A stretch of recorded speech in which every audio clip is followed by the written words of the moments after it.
Replacing the switches is the most effective way to change how your keyboard feels and sounds.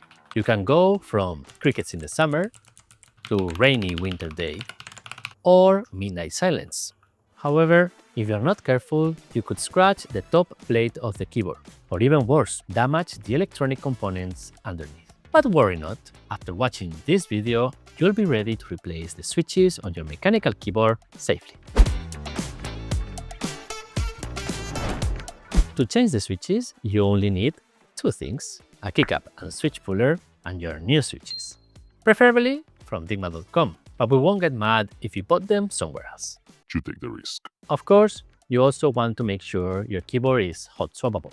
All the Dygma keyboards are, but if you have a different one, please check. If the switches are soldered to the electronics and you try to remove them, you'll damage the keyboard beyond repair. First, turn the keyboard off or disconnect it from the computer.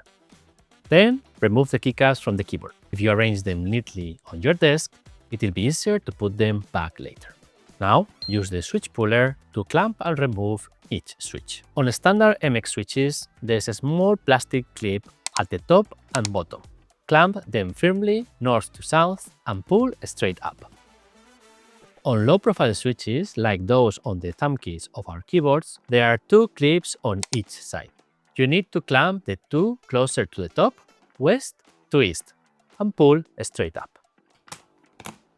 Once you've removed all the switches, it's time to install the new ones. The process is simple. However, since there is a slight chance of damaging a switch or the electronics of the keyboard, here are some tips to ensure everything runs smoothly. Check that the switch's legs are straight before inserting it.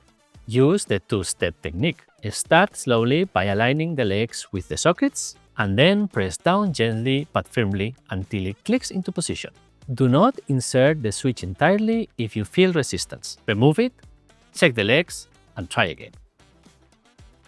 Once the new switches are in place, you only need to reinstall the keycaps, connect the keyboard,